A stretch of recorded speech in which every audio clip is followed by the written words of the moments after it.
92% of the moms said that they had never heard of some of the snacks in the box. And 88% actually went on to purchase something in the box. You're listening to Customer Growth Sessions, presented by Intergrowth, where we talk through strategies to help up-and-coming e-commerce businesses bring in more customers. I'm your host, Pat Ahern. Let's jump in.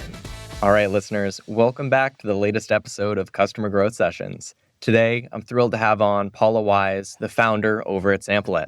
Paula, welcome to the podcast. Thanks, Pat. Thanks for having me here. I'm so excited to jump in on this. Can you start out and give us an overview? What is Sampleit? Sampleit is a curated box of better-for-you snacks for kids to try before the parents commit to buying them.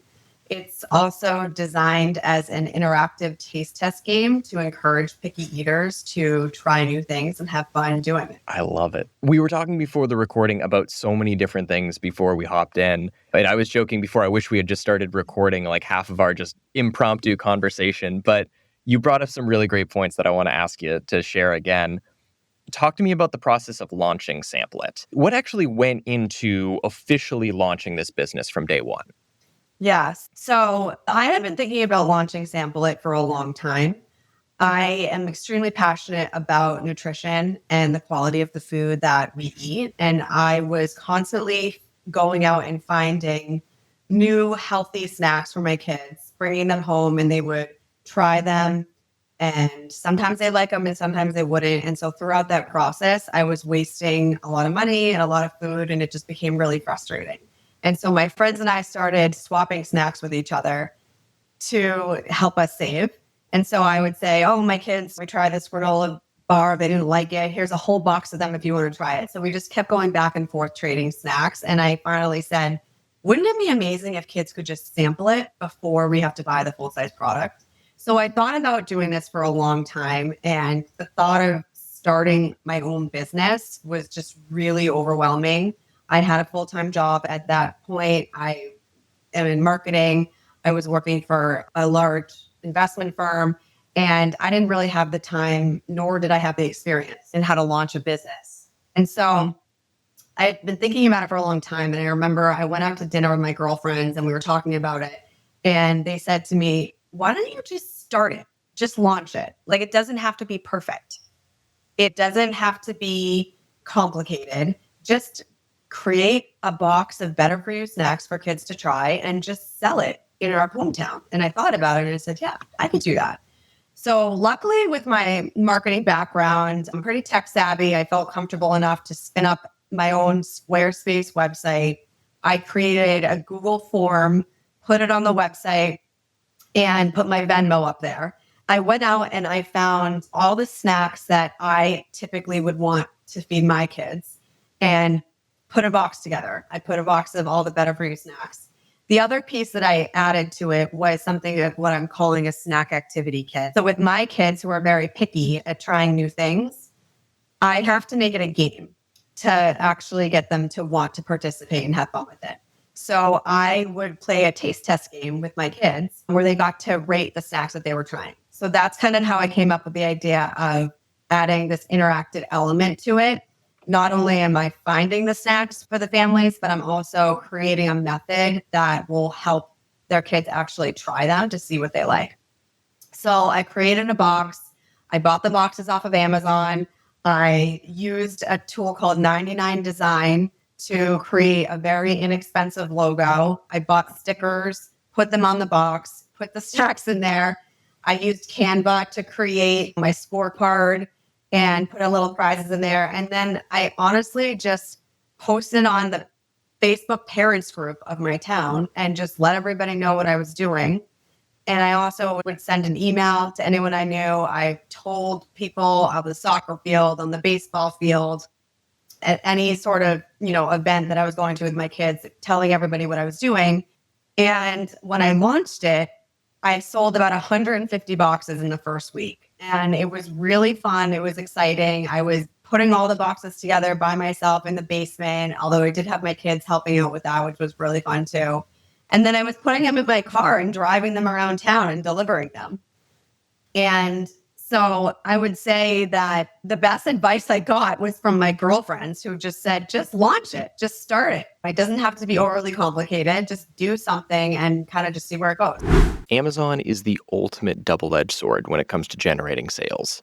It's an incredible source of revenue for e-com brands, but become too successful and you risk Amazon creating the Amazon Basics version of your product and taking away all your sales. We see it happen all the time. And that's why we help businesses to build a second customer acquisition machine before they lose their Amazon sales. Interested in hearing more? Reach out to us at intergrowth.com/CGS to book a complimentary strategy session with our team. Once again, that's intergrowth.com/CGS. All right, back to the show.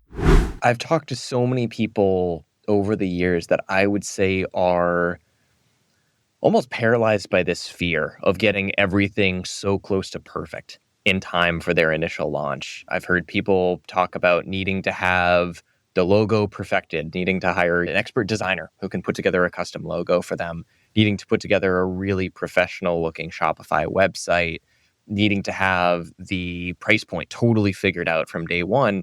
And what I love so much about what you shared there is it was early stages, it was so bare bones, but it got the exact testing done that you needed to. You figured out, here's this idea that I have. Are people interested in paying for this idea? If so, here's a really basic website to start out. As you said, here's a Google form to start out. And then here's a really basic payment processing tool in Venmo so that they can actually pay for the order. Why don't I send this out to a bunch of people? Let me see what the response rate looks like. So you mentioned 150 sales. Week one comes through. I mean, that is, in my eyes, especially for like a local launch, that is a huge win. I'm curious, what were some of the other things that you really collected during this process, whether it be information about the product, whether it be things that customers really disliked, or just other learnings that came out of, call it these first 150 sales that you were driving around and dropping off door to door? Yeah. Well, luckily, because I launched locally, it was like a very big focus group. I had people who were texting me and emailing me, giving me feedback that way. So that was really helpful. But then I decided to just send out a survey. I used Typeform. I created a survey and, wanted to just gather feedback about what people thought about the box. The other thing that I did was I created a page on Squarespace that had links to every one of the snacks for people to easily purchase the ones that they liked. So I created a QR code, put it in the box so people could scan it and it would bring them to that page and they could purchase the snacks. Those were all Amazon affiliate links. And the reason why I did that was so that I could get the data and see, are people, are they liking the experience? Are they liking the snacks? But are they actually going and purchasing the snacks? Because I knew that down the line, for me to be able to go to these brands and tell them what I was doing, I wanted to have that data to back it up and say, when you sample your products within the Sampleit box, when you put your products in the Sampleit box, people are actually going to purchase the snacks. So I sent the survey out and it was very eye-opening because when I launched the box, I went into it with a very specific mindset of why I thought people wanted this. And the messaging that I went out with initially was reduce waste, find out what your kids like, try the snacks first, reduce waste, save money, save food. This will be a game changer. But what I found in the survey was that most people were excited about the convenience of it.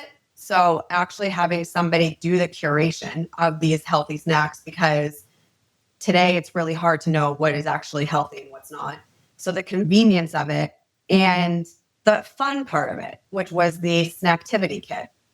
And so those were not the two main messaging that I went out with at first to explain to people what this box is and how it could benefit them. But getting that data and gathering that feedback was really helpful moving forward in knowing, why are people buying this? Why do they like it? So that was really helpful. The other piece of information that I found really insightful was that 92% of the moms said that they had never heard of some of the snacks in the box, and 88% actually went on to purchase something in the box. So what that really told me was that awareness and trial are really the two biggest barriers to families getting better for you snacks. And that was a really important piece of data to have when I would go and talk to some of these brands, which I'm sure they already are aware of. Is awareness is the biggest piece here, but parents are not aware of your brand. And parents, they go to the grocery store, they get what they know, they get what's on the shelves that they can see at eye level, but they're not aware of everything around them. And so I think it's a great way to discover new products. And not only that, but it actually drives sales. Wow, that's amazing. So I want to pick your brain on a couple things you shared there. First thing that stood out to me is you had mentioned what I broadly understood as different layers of like feedback. You mentioned A, sending out surveys and getting really great responses from it. B, you mentioned that people were regularly like texting you, sending you emails, sharing ideas. Maybe how did you go about filtering through that feedback? Because I would imagine for me, like I joke with people, I'm terrible at responding to texts. At any given time, I'll have like 7 to 10 unread text messages on a good day sitting on my phone, and they'll sit there for like a week before I'll respond to people. So for me, if 100 people texted me in the course of a week, I would be totally overwhelmed. I don't think I'd be able to process those texts. How did you process that information? Walk me through that. So my actual strategy of gathering that feedback was if they texted me, I would take a screenshot of the text and I put it into an album in my photo albums on my phone. So I knew that I wanted that piece of feedback, or I wanted the image or video that they sent me of their kids at some point, but I needed to put it somewhere where I could reference it later. So I created an album in my phone called Sampleit. And anytime I would get a text message or an email, I would screenshot it and put it in that folder. Then I would later refer back to it. I used a lot of the images and the videos to put on my website, to put on my social media. But all of the text that I would receive, the feedback that I received, I actually at one point put all of it into ChatGPT and said, can you please consolidate all of this and tell me what are the big themes that you're seeing? And so that was really helpful. And I also did that with Typeform. I mean, Typeform, some of these survey tools are really good at kind of gathering some of those insights and pulling out the key themes. But whenever I had a comment field, people would put in their feedback, I would just take all of it and put it in ChatGPT and say, what are the big themes that you're seeing here? And of course, I read through all of them multiple times. I think that's the most helpful is when people are giving their feedback in their own words rather than through multiple choice. But that's I love that. Well, and to your point, it's that beauty of the qualitative versus the quantitative data. To have a dozen friends reaching out and saying, like sharing like really specific feedback about what they don't like and what they do like, that's amazing. And that's incredible that they take the time to do that. It can be so helpful to read that. But sometimes you do have to look at that big picture and say, okay, is this just one person who shares this feedback, or is this 75% of all people who responded to me shared this exact same theme? That's brilliant to use ChatGPT for it. Yeah. And actually, another learning that came out of that I wasn't thinking about going into this was the variety of the snacks. So people use the word variety a lot in their feedback. And it came out that people just really liked that the box included a variety of different kinds of snacks because kids get sick of the same thing. And so I realized, okay, that's an important piece for families is to have a variety of different things. And I also learned that people were using Sampleit in a different way than I expected them to use it. So I kind of figured people would sit down, try the snacks, use the scorecard. But some families said, we loved being able to pick one snack every single day and making it like the snack of the day and putting it in their lunch or putting it in their snack. And it just was exciting to have something new every day. So I always think about the saying, there's no wrong way to eat a Reese's. I feel like there's no wrong way to sample it. And you use it however it works for your family. I wanted to pick your brain on the tool set that you used for, call it for this beta launch. Because my perception from what you shared is you mentioned Squarespace website, Google Forms, Venmo for payment processing. You mentioned 99 Design for your logo. I'm going to put you on the spot. Let's say aside from product costs, how much would you say that you spent financially to launch this business through, call it this like beta test or this pilot program that you ran for the business? So I actually did keep a detailed spreadsheet of everything that I was spending for that exact reason, to see what am I spending And what do I actually need to charge for this box in the future to make a profit here? I would say maybe like a couple $1,000s all in between the subscription for the tools, the packaging materials, the different pieces of the box. Like I created the scorecard in Canva and ordered it from Vistaprint. So all of the little pieces, probably I would say a few $1,000s. Wow, not bad to launch a business. Yeah. I think that just goes into the whole approachability side of things. Launching a business, as you said, it's scary. It's intimidating. It's jumping into the unknown. There's so many little components that you're not going to have figured out on day one. And hearing that, you spent a few $1,000s and you had this business off the ground is amazing. I hope that there's a few listeners that hear that and realize like, hey, there's not all that much that should hold me back from starting this business. Why don't I give it a shot? I can put a few $1,000s into it, use basic tools in the early stages, plan on graduating to more sophisticated tools over time. Exactly. So I think we were talking before, I think you're somewhere around 10 days into like officially launching the brand, going for the national rollout. Talk to me a little about what that process has looked like. Obviously, it's early stages of the rollout, but I'd love to hear what that process has been like so far. Yeah, I spent this summer planning for a launch in September. I knew I wanted to launch in September because it was back to school, and I had it in my head that I wanted to do a back to school refuel type of campaign. Kids are in camp all summer, they're eating junk all summer. When you get back into school, you get back into routine. And I know parents are ready to revamp their pantry and start over and have healthy snacks. So that was kind of my mindset of that is the date that I want to be launching this nationwide. So I spent this summer trying to figure out what I needed in order to do that. I had to get a new platform to put the website on in order to accept real orders with a credit card and in order to do shipping. I knew when I was going to launch nationwide that I wanted it to go live in September because I wanted it to be a back to school launch. I had in my head a back to school refuel type of campaign.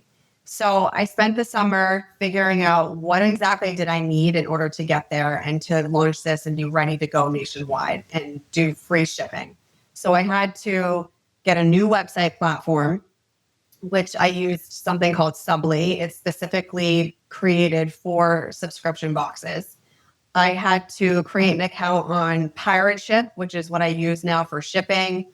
And there were many other tools that I was using to actually get myself ready. I even hired a website developer to help me on Fiverr at a really good cost, at a really good price. And so he's been great in helping me get this set up.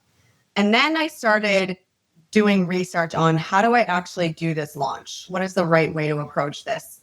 And I found a podcast that I actually loved listening to, which was called Launch Your Subscription Box, which is perfect for exactly what I was trying to do. I literally listened to every single episode on this podcast. And one of the big pieces that she had mentioned was to start creating a list. Get a list of people that you can eventually email to launch your box. And so I started using my Instagram account and really just putting a ton of content up there. And I kept teasing the box is coming, join the wait list. Once again, I created a Google form and had people fill out the form if they were interested in being on the wait list. And so eventually in September, after spending the summer also curating new products and putting the box together and taking all the feedback that I got from the launch and applying that to this new box, there were a lot of little changes that I made based on the feedback that I received. So when I was ready to launch, I sent an email to everybody who bought the first box. I sent an email to all my family and friends. I sent an email to all the people that had joined the wait list and announced that the box is open for orders. And I had a discount code for people to get 15% off their first box. What was really interesting about this is there weren't as many orders as I expected there to be. I thought for some reason I was going to get flooded with orders because I had nothing but incredible feedback from the launch. I had people all over the country that I knew saying, when are you going to ship this? I can't wait. I'm going to share with my friends and so on. So for some reason, I was nervous that I wasn't even going to have enough supplies to actually make these boxes. It was a lot slower than I expected. There are a couple of things that I was thinking about as to why that might be. As a mom, when school is starting, you are getting 100 emails a day regarding everything that's happening in the school year, filling out these forms, signing up for these activities. It is such an overwhelming time transitioning from summer to back to school. So I think a lot of my emails got lost in the shuffle. I also used a tool to be able to track and see when my emails were opened. And I could see that like 80% of them were not opened. So I decided I'm going to wait until like 2 weeks after Labor Day to follow up with people, give people a little bit of breathing room back to school. And I sent a follow-up email saying, in case you missed this email, wanted to let you know that Sampleit is ready for orders. And I ended up getting a lot of more orders that way. People did actually miss that email. Some people actually responded and said, thank you for sending a follow-up email, because I was nervous to send that. My biggest thing is I don't want to annoy people. And then I would say, even though I loved this podcast that I listened to, the Subscription Launcher Subscription Box, and I think that she gives such insightful, helpful tools and information on how to do this, I kind of wish I didn't create that wait list. I kind of wish that I used all of that marketing energy and had people just order right then and there, because I ended up losing a lot of people. I had 92 people who signed up to be on that wait list, and that was outside of people who bought the first box. And I think only like 55 people bought from that list. So I lost a lot of people in the process. And again, I don't know if it's the time of year and people just are so busy. But I think that my lesson there is grab people when you can, because you don't know if they are going to change their mind. You don't know if they're going to just be too busy. So I would say, yes, lists are important and getting email addresses are important, but capturing people's information and getting them right when they're excited and want to buy right then and there, I think was a lesson that I learned. I also learned that lesson because I went to some fairs in my town. I set up shop for Sampleit at some of the community fairs that were happening, carnivals, and to kind of demonstrate what Sampleit is. And a lot of people were interested. A lot of people were coming up, but I never captured people's information at that point. So I had no way to follow up. So I would say one of the lessons I learned there was, again, as soon as somebody expresses interest in your product or your brand, try and get them to buy right then and there, because you don't know if you're going to get them again. I also think that the moms in particular rely on their trusted inner circles when deciding what they want to buy. And I know that firsthand. I'm a mom. I live in a community with many other mothers my age, with kids my age, and we all rely on each other for everything. What doctor do you go to? What hair person do you go to? We kind of all rely on each other for advice and referrals. And so I quickly realized that just putting out messaging on social media, just running certain ads, or just trying to spread the word in different ways was not really working as I had expected it to. I had to find a way to really dive deeper into the inner circle and really capture the interest of moms and educate them on what this was and how this could help them. So I started researching and finding different mom social media groups and seeing if I could post on those pages or send an email through them. So I think this launch has really been a lot of trial and error. I'm still going. I'm still trying different things. And I haven't put a ton of pressure on myself with this initial launch to reach certain numbers, because I'm really looking at this as a learning opportunity. What is the best platform for me to promote Sampleit, and what are the best, where am I going to gain the biggest ROI in the, not only my budget, but also my time. And so I think I kind of just switched my mindset of try everything, try different ways of getting the word out, and kind of see what sticks. Struggling to get new customers? We're here to help. Hey, this is Pat, the host of Customer Growth Sessions. Our agency, Intergrowth, has been helping e-commerce brands like Bella Bridesmaids, Brevity, and JS Dental to get more customers online since 2016. Interested in seeing how we'd help you? Head over to intergrowth.com/CGS to book a complimentary consultation with me. That's intergrowth.com/CGS. All right, back to the show. Well, and to your point, I think this is oftentimes a big misconception that a lot of you're working on a business, you're pouring your heart and soul into it. And I think it's really easy to have this assumption that, hey, as soon as we turn things on, people are going to be lined up at the door. We're going to run out of inventory in like a day or two. I don't think that ends up being the reality in most cases, unless you have a really hefty marketing budget to work behind. If you're VC backed, it's a very different story. If you're bootstrapped, I don't know. I think that the official launches, as you said, it's an incredible way to get feedback. It's an incredible way to like test different channels and see what really sticks. In my experience, very few businesses end up running out of inventory when they do that launch. And I love hearing all these lessons that you've taken away from it. Yeah. So you shared a lot there. You shared a few things that stood out to me in particular. One, your take is, if you can, avoid the waitlist scenario and just sell the product directly. Get people while they're interested. If they have their credit card ready to pay for the order, get them to pay today rather than asking them to commit to paying in 2 weeks, 4 weeks. You hit on a lot of different points in there. But I wanted to ask you, like, very specifically, if you could go back in time a couple of months, you could redo this launch from scratch. Is there anything else that you would do differently? Any additional guidance you would give yourself that you really wish you could change? Well, I definitely would have changed my approach to building that wait list, and I would have had people just put their orders in right then and there. That's for sure. I don't think that there's anything else that I would have changed. I think that I relied on my inner circle to help guide me throughout this process. My husband in particular, I would try and solve for problems that didn't exist yet before I even went out to launch. And he kept saying to me, don't try to solve a problem you don't have yet. And that was really helpful advice, because at one point, I actually offer a single box and a sibling box. The sibling box is double the snacks, because that was some of the feedback that I received initially was, is there a way to order so you can have double the snacks if I have more than one child? So in my head, thinking, I'm going to get flooded with orders.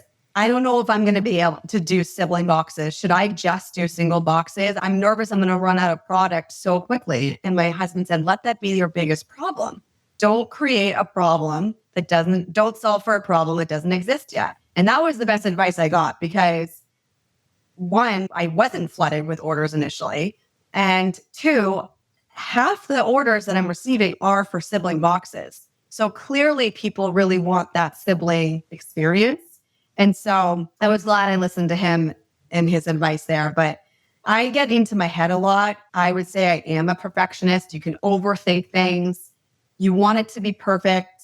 But a lot of the feedback I was getting from not only from my inner circle, my friends and my family, but even the podcasts I was listening to and all of the articles I was reading, everyone said, like, it's okay to get it wrong. It's okay to fail.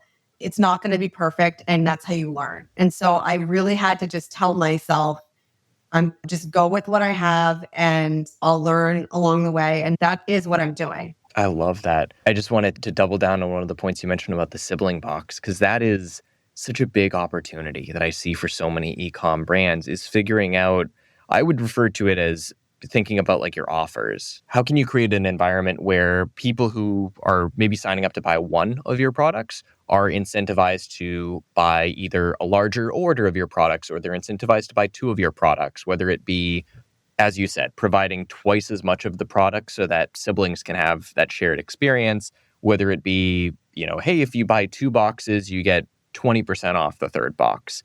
That to me is one of the biggest opportunities, because, and you hit on this point before, getting customers in the door for the first time, and a lot of these snack brands probably are aware of this, getting customers to try their product for the first time is one of the hardest parts of the equation.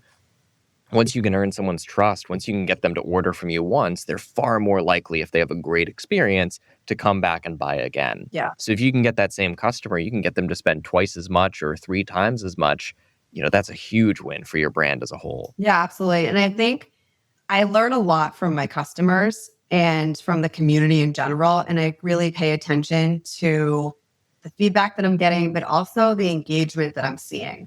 So when I post on my social media page content about, different supplements or vitamins that I give my kids that are better for you and non-toxic that will help them not be sick this winter, and I see tons of people commenting and screenshotting and sharing, I realize like maybe there's a need for a different type of product. And so maybe there's a way I can upsell next time and say, here's an add-on for sample supplements. I also have a lot of my customers messaging me saying, can you create a mom box? So if you listen, your customers give you the best ideas because that's really who you're building for. And so it's important to, even though you think in your head exactly what the product should be and what you should be selling, listening to your customers and the feedback that they're giving you and what they actually want, I think is the most important part of this whole experience.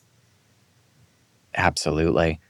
Well, Paula, this has been amazing. For listeners that want to buy Sampleit, first, where can they buy Sampleit online? Let's start there. Yeah, you can go to sampleitbox.com and that's where you can order. Where can people go to follow you and to follow Sampleit on social? What are like the biggest channels they should be looking at? I would say right now I'm focused mainly on Instagram, and my channel is at sampleitbox. Brilliant. Once again, listeners, this is Paula Wise, the founder over at Sampleit. Paula, thank you for coming on today. Thanks so much, Dad. Thanks for tuning in to Customer Growth Sessions. If you found it helpful, subscribe and give us a review. It helps us to grow the show. Looking for more SEO guidance on how to grow your business? Contact us at intergrowth.com/estimator or email me directly. You can reach me at pat@intergrowth.com. That's all for today. We'll see you again soon.